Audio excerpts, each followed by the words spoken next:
Rabbo, it's a question on Rabbo, Rava. Norman, Ayin Dalet Amud Aleph, 74a, 2, 4, 6 lines from the bottom.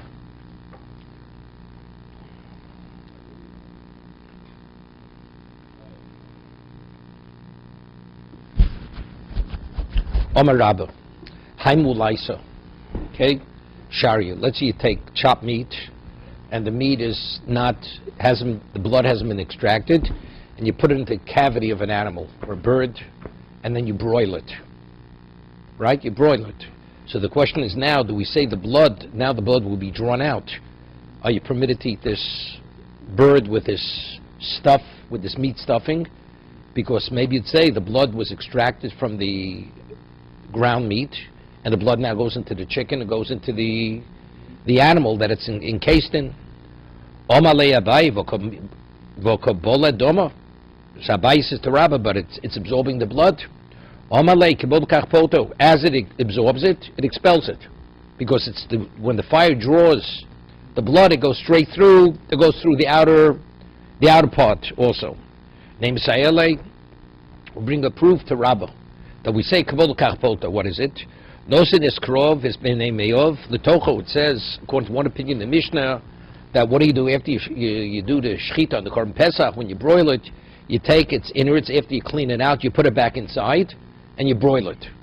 But the question is, the innards, we're talking about it has been salted. So if it has been salted, so what happens now? The blood is being drawn from the innards which have been salted, and the blood should be absorbed in the outer cavity of the animal, correct? But yet it says in the Mishnah that you permit it. It's not a problem, correct? My time alav mishum the amina kavod kachpoto. Evidently, must be what's the principle as it absorbs, since it's being drawn at one time from the innards to the outside. So we say kabol as it absorbs, it expels it. Amri shiny hosam came with the iko beishchito the mechalchel. There it's different. There, when they would roast they broil the Korban Pesach, the neck was downward. Right? That's the way it was done. So therefore, the blood from the innards, it didn't go through the outer cavity, but it dripped out of the neck area. So therefore, it wasn't absorbed. The fire drew it straight down.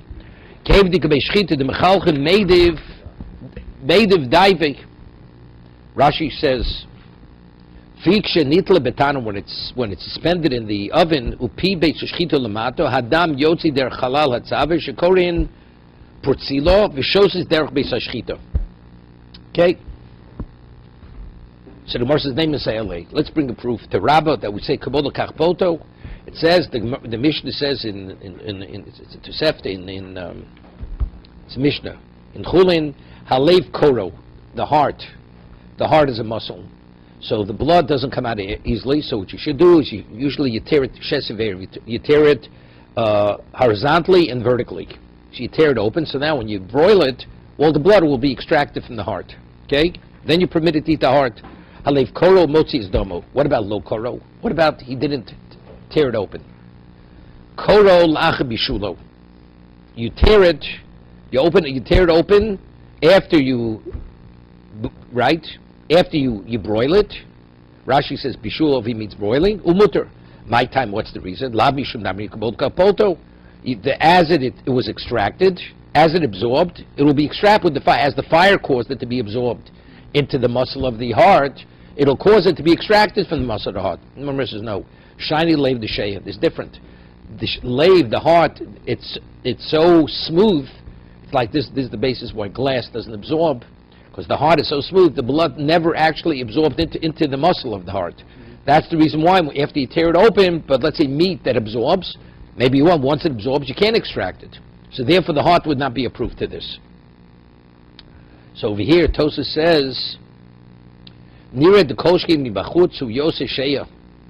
the inner part of the heart is considered so intense and so smooth that it can't absorb the blood, definitely the outer part of the heart. Okay, so Tosa says, I'm reading on the sheya. It's only regarding absorbing blood, because blood has a certain viscosity to it. But let's say fat, the surah low, the mefafeya. It will be fat, even though the muscle is smooth. The heart muscle will absorb the fat if it's not kosher fat. Loktoni she'osevenu neser, kentoni gabi kovid, osam taima. Okay, that's he differentiates. Also, he concludes, Mi'omari b'shem Rabbeinu Tam, Nora maskir shein leiv d'sheya, dichuy balmo. It's only a dichuy. It's not really accepted. Uchrab haskinon, b'som b'maisa shario, that when you put the meat all inside the cavity of the chicken or the animal, although it has blood in it, we say kabolo kachpolto. Right, that's the reason. Okay, somewhere else, Rovin, Sabo. Yeah. Tafle lahu baguzlo l'rav. Rovin, he went and took, Tosas explains, we're talking about a loose batter. We're not talking about like thick dough. He went and took a loose batter, and he actually coated a chicken with it, a small chicken. And we're talking about the chicken was not kashered. Yeah? The chicken had blood in it. The small little chicken, he coated it with this dough, with this loose batter, and he broiled it. V'omalei imali taflei havli veichel. Yeah? He says, if it's good with the batter, I'll eat it. But the question is, but the blood actually was absorbed into the flour, into the batter. On that one says no. There's no hahi bismido. The mafre over there we're talking about very fine flour. So because it's porous, the blood goes out. There it easily goes out. But a piece of meat, where do you see that? If it's absorbed into meat, maybe not. Who said we'll say kabola kachpolto? But Ravi equal be exclusive tofle baravzo. Same. They took a duck and they smeared it. Omri love the chaziti the zig. So over there, Rav said, if I wouldn't see that the flour was zig, kezuza chibro, it's clear as white, as white glass. Lo achli minei. If there's any sign of redness, I would eat it. If you're going to tell me that as it absorbs, it's extracted, right? Because what are you going to say? It's just juices of the chicken, but the blood was fully extracted. Moshe says no. Over there, when he smeared the chicken, it was chivarta deshor, was a very hard type of grain, flour. So therefore, that would have actually would be locked in there. So unless it was absolutely white, you have to be concerned that some of the blood, there was a residue of blood absorbed into the flour. So what's the halacha? The smida. If it's very fine flour, bein asmik, bein lo asmik, sharia. Whether it has a tinge of red or not, it's permitted, because we say kabolo kapolto, easily, because it's very fine. The chivra, if it's the thicker type flour, easy kezuza chivra sharia. If it's white, as the white glass, it's permitted. Ilo osir. The sharka chomim. What about other kebach? Other flours. Ask, because if it's red, you're not permitted. Lo asmik shori, even though it's not white. Actually pristine white. Hai mulaisa mandi osir afilu pumel letachas. He says we spoke about before the mulaisa, which Rabbi said was permitted, but the one who asks is, even though the neck of the animal is downward, he says you're not permitted to eat it.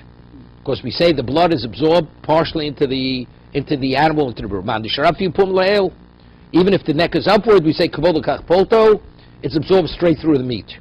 The hilsa, what's the halacha? Milaisa sharia. We rule like Rabba that the meat, this chopped meat, which is in the cavity of it, it's permitted. Afilu pumaleil, even though the neck of the animal is upward, where the blood cannot drip out through the opening in the neck, because we say kabolo kachpolto. We're talking about sleep. It doesn't mean licha. There's a little bit, but it's not maki. It's not maki at all. So take a look at Taisa number Aleph. Although it was slightly salted, if you broil it, you don't put any salt on it. Especially if it's well broiled. He says the fire has a stronger power of drawing out the blood even more than salt. If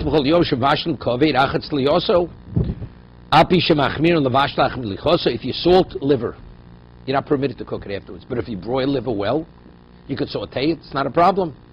Okay.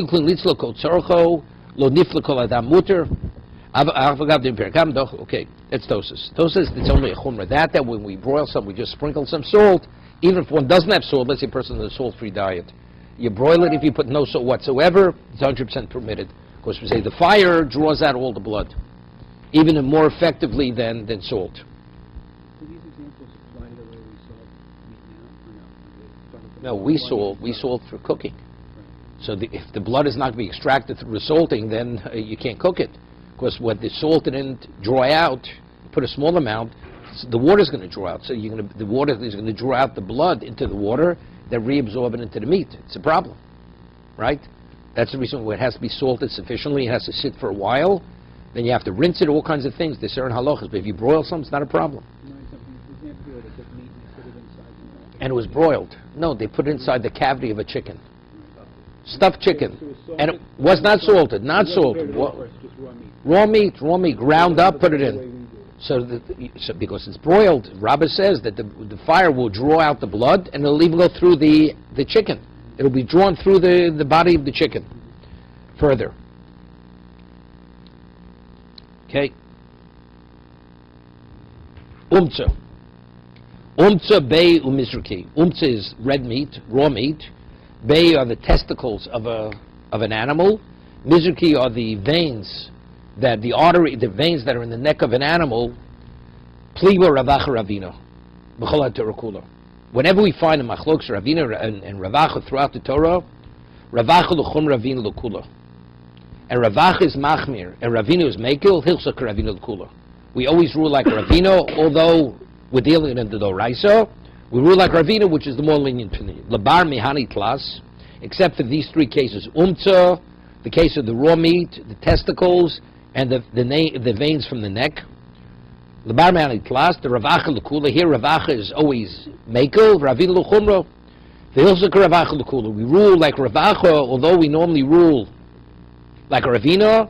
In this case, we rule like ravacha leniently. What is it? Hay umtza the asmik. This red meat, we're talking about meat that wasn't salted. Chatche umalchi, he cut it and he salts it. Afilu k'deir shari, right? You're permitted even to cook it. If it was salted, all the blood was extracted, you could even use it for cooking. Shapti bishpuda, what about if it was pierced with a spit, broiled? Shari. Why? Because made of daive, because the blood runs out. Right? When you broil it, the fire draws out the blood. What about achti agumri? What about you took this raw meat and you put it on coals? On coals? On that, pligi b'ravacha ravina. There's an argument.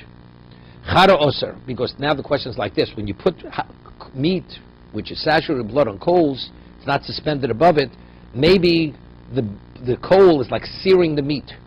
So when it sears it, it's like it actually locks the blood into the meat. So that's the reason why you want to be permitted to eat the meat. So one's machel, one's mekel. He says that the blood is like seared into the meat. It's cooked into the meat. No, even though it's sitting on the coals, the coals draw out the blood from the meat, even though it's sitting on it directly.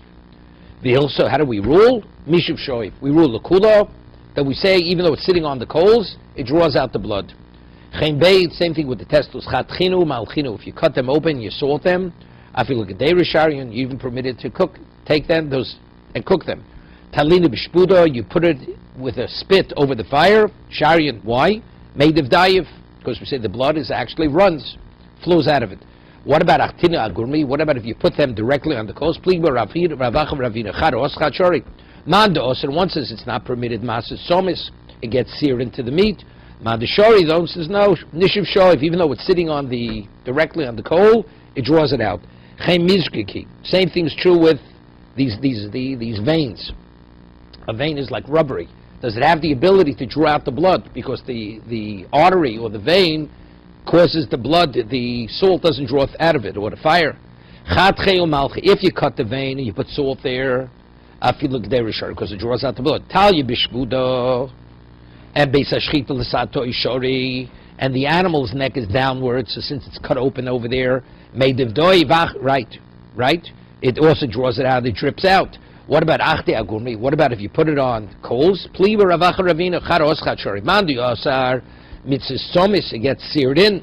Man Deshori Mishav Shoiv. Hilchsa, what's the halacha? Mishav Shoiv, we rule L'Kulo, all the cases. Rule L'Kulo.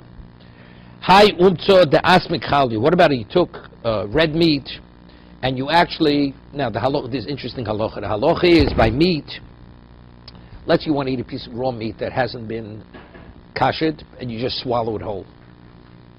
But there's blood in the meat, you're not in violation of eating blood. Because unless the blood within the meat is locked into the, what's it called? The capillary, it's not called blood, that's called still meat. The only time it's considered blood if it moves within the meat from its original location to another location. If you chew it, so when you chew it, the blood starts coming out of the meat. But if you just swallow it, take a small sliver of meat and you swallow it, it's not a problem.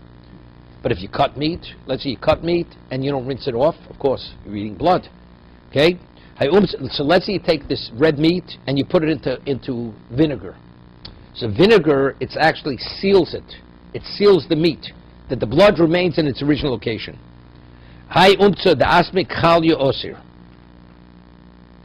We say the vinegar is not permitted. The vinegar is not permitted because we say some of the blood went into the vinegar. Lo asmik, what about if the vinegar didn't turn reddish? There's no red color in the vinegar. Lo asmik, chalyo shori, then you're permitted. Ravina Omar afilo asmik nami chalyo. Oh, sir, even if there's no reddish tinge in the vinegar, it's still not permitted to drink. Why? Because because there has to be some traces of blood that are extracted into the vinegar. So Marbar Rabbi says to Rav Ashi, he says, my father used to drink the vinegar, meaning he wasn't concerned for what Ravina says that it's impossible. Rav Ashi himself would drink.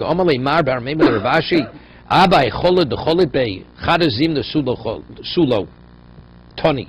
Here, now vinegar has a certain potency, right? Let's say you put meat in it once, and the vinegar, because of its acidness, it has the ability to seal the meat. It's like you take meat, and we had it earlier by chometz, that if you put dough into water and you shock it, it will not, the fermentation process will not take place. So if you put meat and you immerse it in vinegar, because of the strength of the vinegar, it will seal the blood into the meat, that blood will not come out of the meat. You seal it in. So he says it only helps if you use the vinegar once. If the vinegar was used once, its potency was lost, so therefore it's a problem. That's what he says. Right?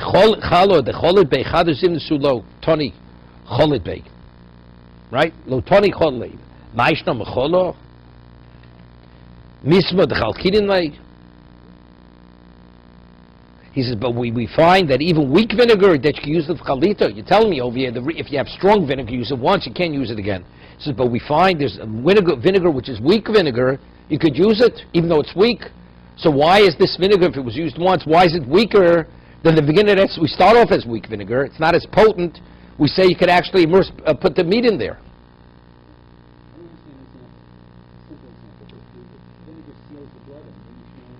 No. As I said, if the blood doesn't leave it remains permanently. It's not blood; it's considered part of the meat. It's like swallowing it whole. That blood will not leave the meat. That blood will be in the meat itself. It remains locked into the meat.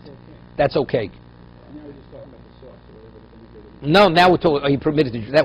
Now we're talking like that. Let's say he used vinegar and he sealed the meat, and you're permitted to eat the meat. Now he wants to use the same vinegar for another piece of meat. So he says you can only use it once. You can't use the vinegar twice, because since it was already, it's not strong enough. So he asked the question. But we find that even weakened vinegar, when vinegar that was never used, but it's of a weaker grade, you can permit it to use it. So why is the vinegar that was used, although it's weakened, it's no weaker than the vinegar that initially is weak? That's the first question. On that, the Gemara answers, So he explains, over there we're talking about vinegar, that besides there's a taste of the fruit still in it. As a result of that,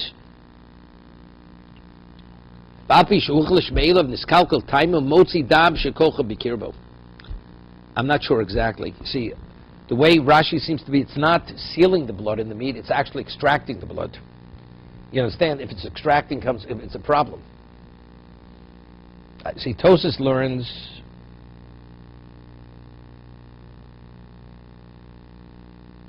it seals it in. Rashi's learning that instead of using salt, using the vinegar extracts it. Rashi's learning the vinegar extracts the blood instead of sealing it in. Yeah. No, we're talking the first time it'll extract it. Somewhere says we use weaker vinegar and it extracts it. And that he says that because it has part of the taste of the fruit, the weaker vinegar, so therefore that compensates, it's able to actually extract. Okay? Further. The Mishnah says that you can't broil the Korban Pesach, right? You can't use a metal spit because the metal itself it has to be broiled by fire, but if the metal becomes hot, it's actually being seared as a result of the heat that's absorbed in the metal. It's not the fire that's broiling, it's the heat of the metal that absorbed the heat that's causing it to broil. Okay? And it says, and you can't use a tripod. You can't use a grill, put it on a grill. Can't put it on a grill. So then the Gemara tells over a story that Rabbi Gamliel, they used to grill the Korban Pesach. But the question is, but if you grill the Korban Pesach, the Torah says you have to have tzliesh. It's not the fire, it's the fire absorbed in the metal. So that's the Gemara's question. Matzah listor. I mean, here it says you're not permitted to put it on a grill. Then it says Rabbi Gamliel used to put it on the grill. So the story, the incident that the Mishnah is citing contradicts the principle that was stated in the Mishnah.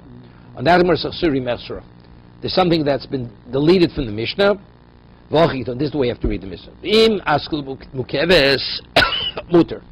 if it's an ordinary grill where the meat sits on the metal, then it's a problem. What about if the grill itself has very large gaps, and you put it where the meat is in between those metal gaps, so it comes out the meat of the Korban Pesach is not actually touching the metal, then it's not a problem. That's what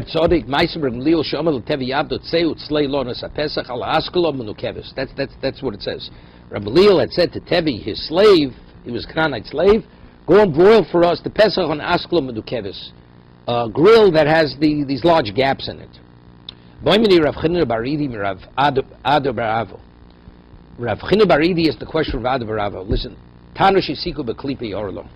If you have an oven, we had this in the second parak, an oven that was heated with the peels of orlo, you're not permitted to benefit from them.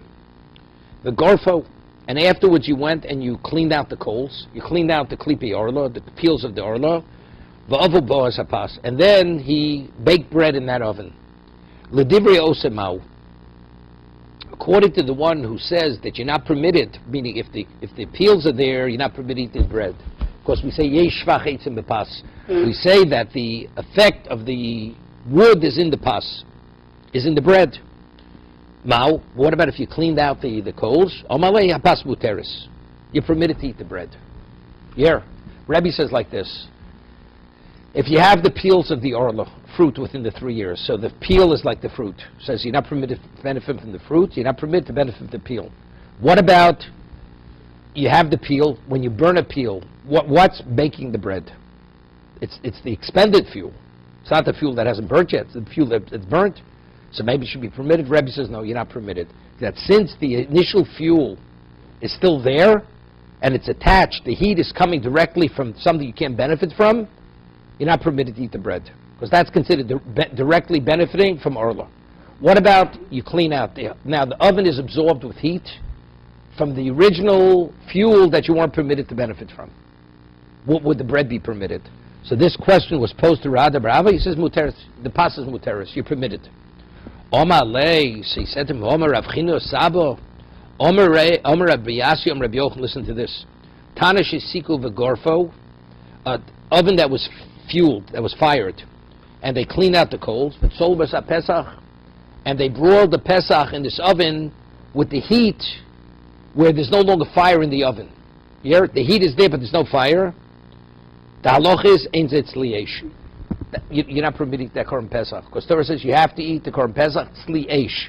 Shenemar, tzliesh. It repeats the word tzliesh twice. Normally we say that something which is absorbed from fire is the equivalent of fire. But over here, since it repeats Sliesh twice, Shtei Pomim, that's the reason why it's not a valid broiling of the Korban Pesach. You following? So what's the inference? Time of the Goli Rachmanot Sliesh Shtei Pomim. It's only because the Torah repeats itself twice. That's the reason why it's not the equivalent of fire. Holo Goli Rachmana. But if the Torah wouldn't have mentioned Sliesh twice, Havamidit Slieshu, I'd say, even though the fire is not there, the heat of the fire is the equivalent of the fire. So if that's the case, over here, even though you took out the coals, but since the oven is absorbed with the heat of the original Klipe Orlo, that's like the fire is still here. And Rebbe says that if the fire is still here, you're not permitted to eat the bread. And over there by the Korban Pesach, the only reason why it's not called Sliesh, because it repeats itself. But otherwise, regarding other issues, it is. Omalei, so he answered him, Goli Rachmana Hosli Afidim. No, we learned from there. We learned from Korban just this Korban Pesach, unless the fire is there, it's not called fire. Here also, unless the fire is there, it's not called fire. Therefore, you're permitted to eat the bread. Vibo same, another answer. Hosam time because Rachman Sliesh, Shtei Pomim. It's all because Torah repeats itself twice. Holo kos Rachman Sliesh, Shtei Pomim. Havamina, I would think. Aish covered Rachmana. I would say it's only Eish. I feel Gorful Namit Slieshu. Even if you clear out the coals, it's also called Eish. Avul Hocho. But by Orlo, it's not dependent on fire. Aitzim, the Surah Kopid Rachmana. The Torah says you cannot have the wood of if the fire is coming directly from the wood, from the fuel, because you're not permitted to benefit from the peels of the Orlo. Well, let's do. But since factually they're not there, it's not a problem. So Tosa asks a question, but factually, if the fire is the equivalent, because the halach we had earlier, it says if it's Kenegra Madura, if it's directly coming from the fire is there, it's a problem. So Tosa says that's only Drabanan. That's Pirush Read. Afiluk Shavuk Kenel Loosrim Drabanan Lamash became Shmaitzin. Okay, further. Torabanan. Chotcho v'nosal gabi gacholim. What happens? You take the Korban Pesach and you cut it, but you don't detach it, because when you broil the Korban Pesach, it has to be broiled whole. The sheep or the goat has to be broiled whole. So he just made some cuts in it, the whole animal. He didn't sever the limbs or pieces. He only made slits in it so the blood should flow more easily as a result of the broiling. Rebbe says, Omer Anish is at Sliesh. That's called Sliesh. Putting it on the coals, that's called Sliesh. And we're talking about coals that have fire in them. Right, what's the problem? I thought we couldn't put them No. You could. That was discussed before. Does it sear in the blood? We ruled that it doesn't sear in the blood. Right? Coals are like fire, it draws out the blood. Before the discussion was, does it draw out the blood? Now we have a new question. Is a coal the equivalent of fire? A coal that has fire in it, is that called fire? Or fire means literally a flame has to be coming out. Okay? So we learned in the Braisa, Rebbe says, I say, that's called Sliesh. Ramile Rav Achdevoy, Baramile Rav Chisto. So Rav Achdevoy asked Rav Chisto, Neomer Rebbe Gacholim Eishnenu. Does Rebbe really hold that Gacholim is Eish, that hot coals are the equivalent of fire? Now, the Torah speaks about the different types of leprous lesions. Correct? There's a leprosy called the Michvas Eish. As a result of a burn, but it says Michvas Eish, and then the person develops some type of scar or scab, and it's whatever it looks like. Uriminu, it says Michvas Eish. It says regard to tzaras, certain type of leprosy, a person who was burnt by fire, that's where I know that the cause of this discoloration or the scab or whatever it was is originally he was burnt by fire. If he was burnt with a coal, the remetz with haresh, besid with lime, roseach, begofsis, with some kind of hot clay, roseach, choldover abomin or something that was heated by fire. Lasuye chamitverio, to include even chamitverio. This is thermal heat. Minayin, how do we even that? That's classified as michvas eish, as michva. Tamala michva riba. Since the Torah repeats the word michva, that includes even if there are other sources of heat. So what's the reason why over there is the gacheles considered sufficient? Time of the Rabbi Rachmana michva. It's only because the Torah repeats the word michva. Holo Rabbi Rachmana michva. But if the Torah wouldn't repeat itself, the word michva twice, gachol laveshtenu, hot coals are not called fire. Fire means you have to have a flame. So therefore, how could Rebbe say by Korban Pesach that that's called Sliesh We don't have a specific pasuk telling us that the coal is the equivalent of fire.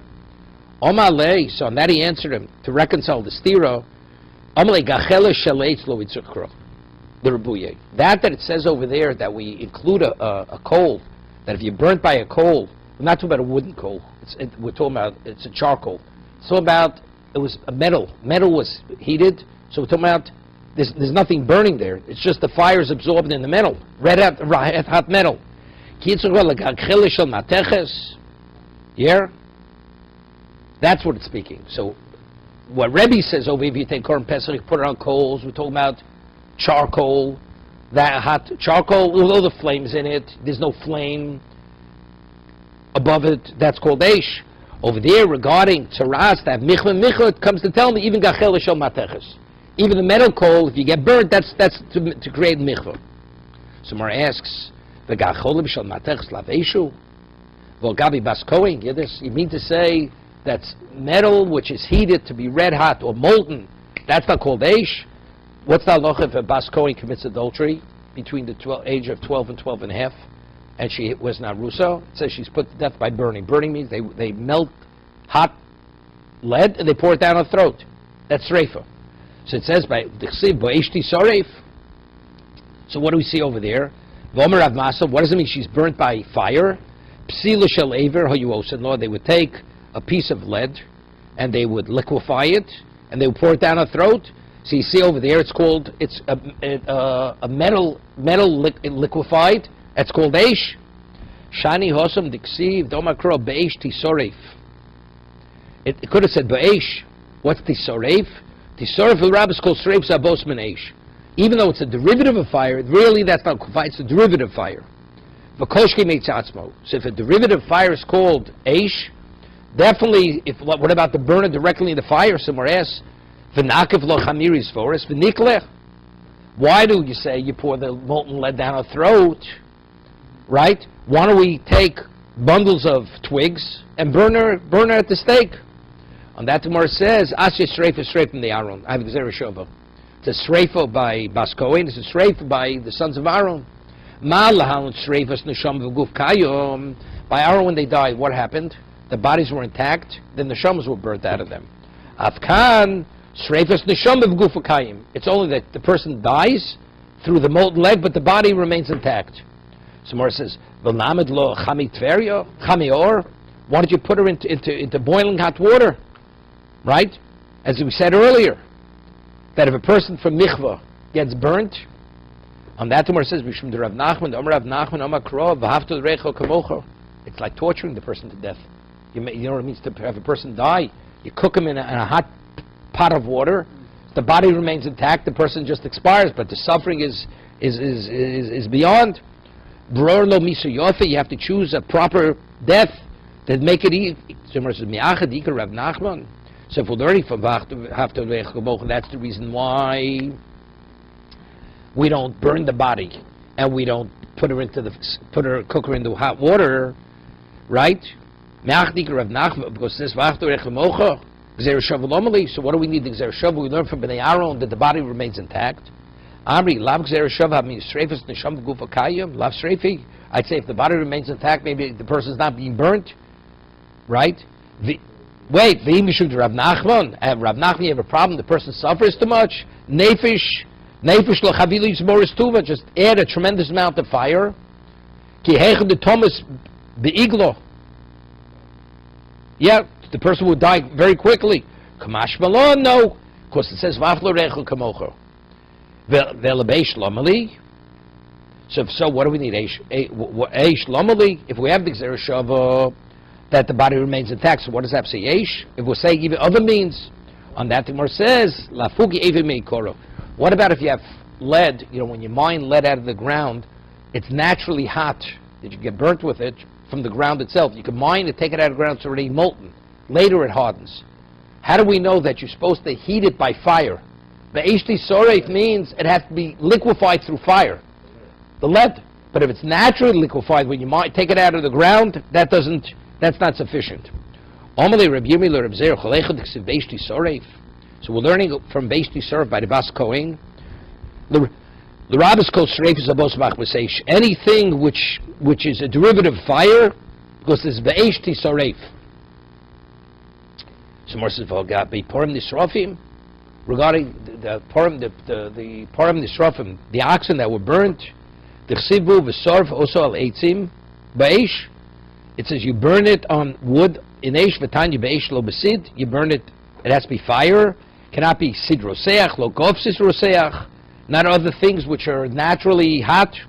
Omle hoche hostem ksiv be'esh v'od tisoref. The rabbos kol sreifes habos machmas eish. Right? By us we're saying it says bo'esh tisoref. This is, we have multiple things which are the equivalent of fire. Hoche ksiv v'sarf also al eitzim. Sarf says first. Bo'esh libsof. The word eish comes afterwards. Tisoref bo'esh. Here by Bas Kohen it says bo'esh tisoref. Right? The tisoref, fire burning, comes after the word eish. L'meimra deish in mini achron lo. By the part of Nisrafim that it says bo'esh tisoref bo'esh means it could be burnt only by fire, not any other means. So sadnami ksiv sreif l'bso, but it repeats itself again. It's a sreif d'chsiv by param. It says over there by param Nisrafim al shevach hadeshin yisoref. So it says yisoref at the end. So it says eish and it says yisoref. Amrehu yisoref mi boile lechatanya. What does it mean? Yisoref al pi shein sham deshin. Yisoref, you'd think maybe only burn the param Nisrafim. That's only if it's in a location where there's already ash of previous burnt animals. Al pi shehitzis or berubo, even though the animal was mostly burnt, maybe then we could what? You could burn it.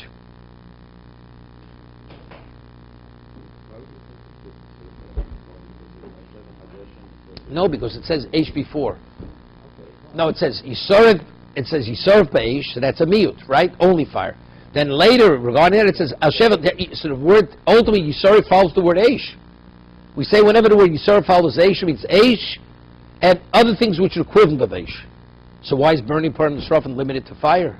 As we're learning over here by Sreifis Bas Kohen, the Eish Yisoref, fire and things which are the derivatives of fire.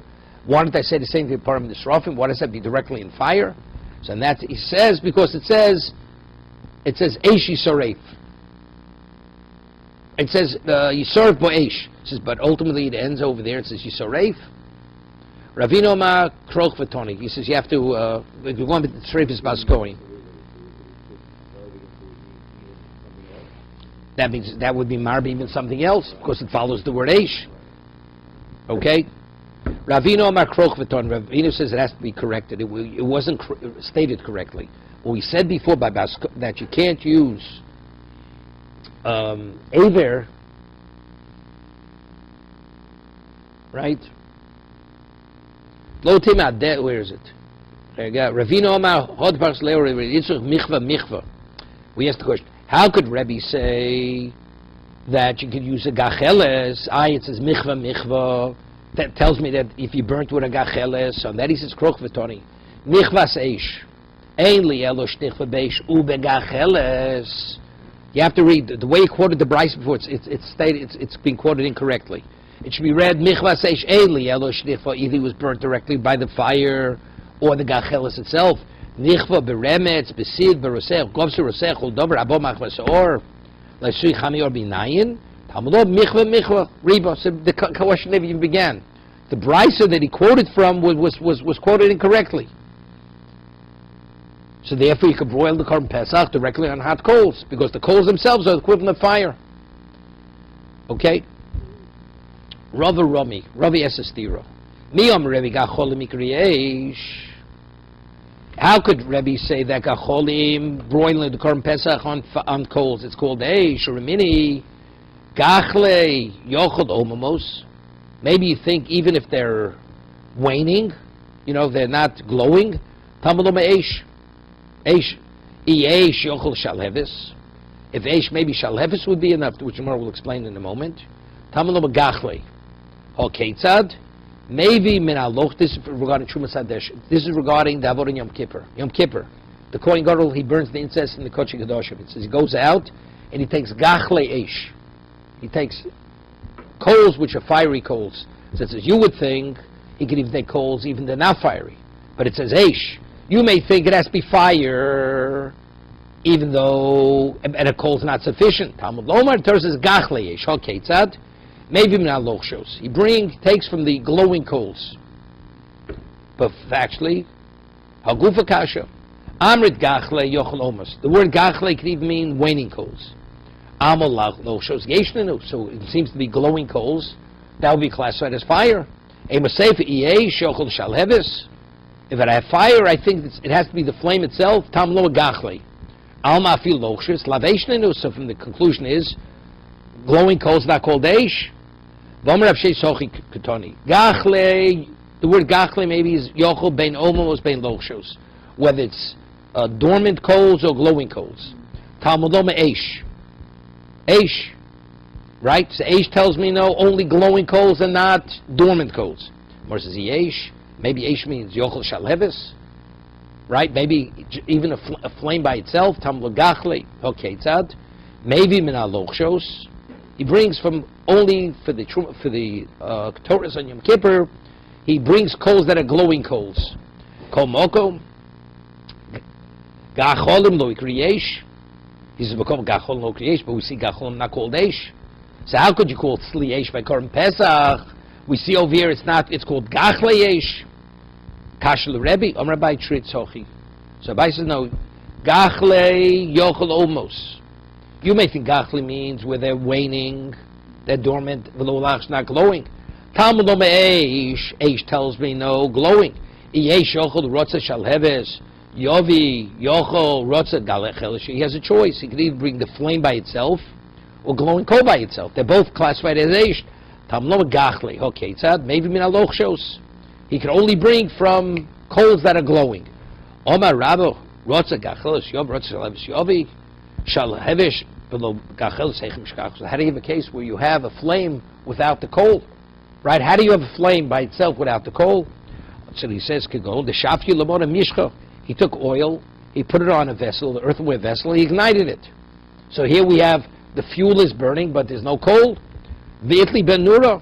Someone says, "Hahu lomali kro." I mean, what do we need a pasuk for that? Lemute hashtel fnei melch bosav domein osen kain. You wouldn't act like that in the presence of a mortal king. You bring coals, that the fire is coming from coals. Definitely not. This is considered disrespectful. Right, so what do you need a mute? What do I need a mute to exclude? Shalheves, it's not even a consideration. Right? Elam Rav Tritzochi, Gachle yochel omos v'lo lochshos. I'd say Gachole means the dormant coal and not the glowing coal. Talmud Loma Eish. Eish means no, the glowing coal. Eish ochel yovi merzo gacheles merzo shalevis. Maybe half of it has to be cold, half of it has to be like a flame that's emanating from the coal. Adayilu guvoy havikula gacheles. Yeah, but so you start off, you have a coal that's glowing, but as you walk with it, the flame that's coming out of it, it dies down. And where is the flame contained?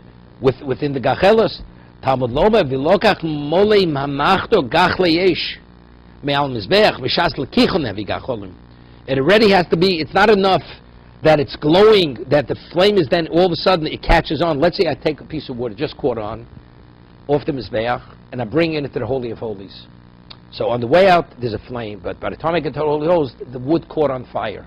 But when you took it off the mizbeach, it wasn't yet a glowing coal. Maybe it's valid. The answer is not valid. It has to be from the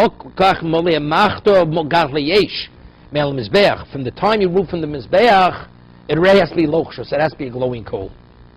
It's not enough if it happens on the way.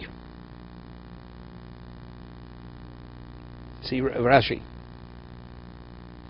You have a piece of wood which was ignited with fire. Beruba, the majority.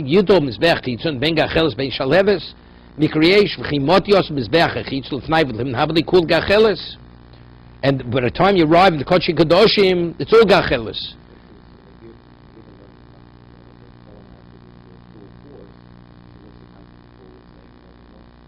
No, almost was that's Eish.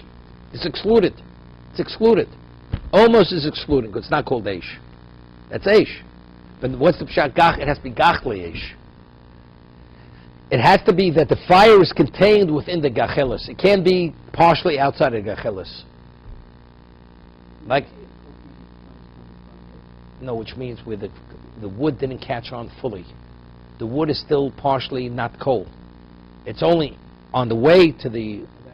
That's when it actually takes hold of the wood. When you take it off the mizbech, it already has to be a coal, a glowing coal, fully a glowing coal. Yes, yeah, 100%. That's fire. That's fire. No, right. Iboilu. Right. Iboilu. Omamos, is it with an aleph or with an ayin? Omamos. Here.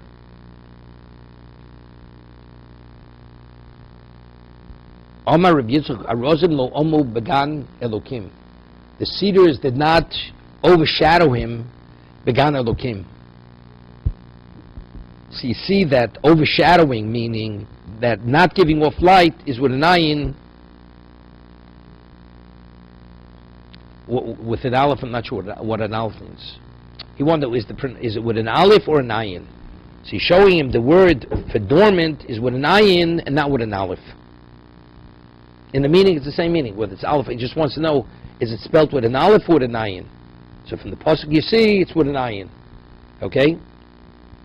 Further. Next Mishnah. Noga b'cherso shel tanur. What happens? We said that the Korban Pesach has to be broiled by fire. What happens? It's an earthenware oven.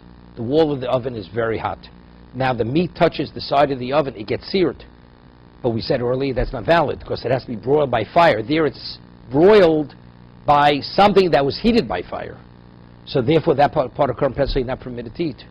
Because the only Korban Pesach you eat is only tzli eish. It's broiled by fire, not a derivative of fire. So what do you do? Noga becherzo sheltano yiklof es makom. You have to shave off that location. You take off the thinnest slice. What about notiv rotval acheres choser elov? What happens like this? All of a sudden, some of the juice of the Korban spurts onto the wall of the oven, and now that gravy, that juice, drips back onto the Korban Pesach, and now is absorbed into the Korban Pesach. That juice was not heated by fire. It was affected by the heat that's absorbed into the wall of the oven. So again, it's a problem. So what's being absorbed in the Korban Pesach is something which is considered not kosher for Korban Pesach. The halacha is yitol tzmakoma. The tila is more than a kalipa. The tila is the equivalent of the thumb joint, the width of the thumb joint. Kalipa means, yiklof means the thinnest layer to shave off. Yitol tzmakoma means it's absorbed more deeply because it's liquid. Not of me rothwell solas. What about if you have flour and it dripped on flour, so it's a non-kosher substance? Again, you have to take a kamitza from the location. What about if you have the chabur was made up of kohanim, right? The group were kohanim, and they took the oil of truma and they basted the korban pesach before they broiled it.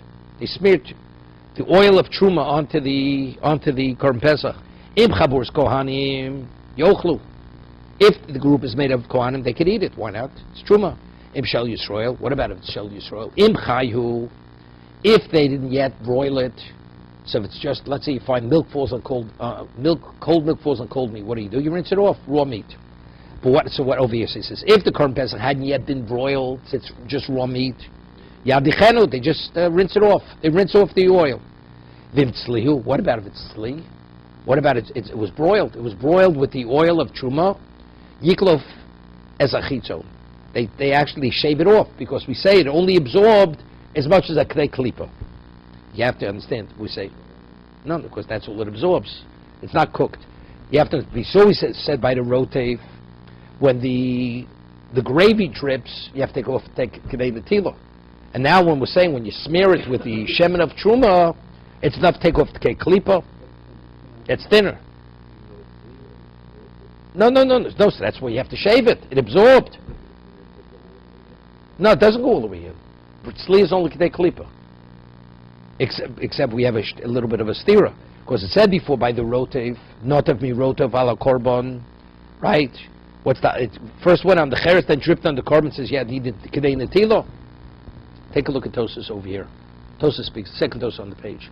Idos mekov lo sagle b'klipa fisha rotiv nivla yosef b'tocho. Rotiv, if you have toothpiece, some vim toma noga b'cherso shaltana my sagle b'klipa alo harotiv sheish bos a klipa nivla b'pesach akdei shitos mekov. What about the Pesach itself has juice? Kimo notim mirot v'choser elav chol davar aneser b'tzli kamil and neser el kdei klipa marchus reidu show yosef akdei shitos mekov. V'ikalu ukvot she'ein rotiv kimat. There's a very small amount of rotiv. Mat rotiv eino ose kol kach. You hear this? Kedamida b'gemar shiny sicha demashu. When they put on the film of the oil, they put on a very thin film. So therefore, it absorbs. It does not absorb more than a kadei klipa. Okay? Socha b'shem shel ma'aser sheni. So ma'aser sheni you can only eat in Yerushalayim. Lo yaseh domim. Abnei chabura. The Bnei Chabura, they don't have to pay. There's no pigeon. They eat in Yerushalayim. She'ein podim ma'aser sheni b'Yerushalayim. Right? Because, over he says, because it says, when could you be poded? It says, yirbe mimcha haderech, only outside Yerushalayim. Right?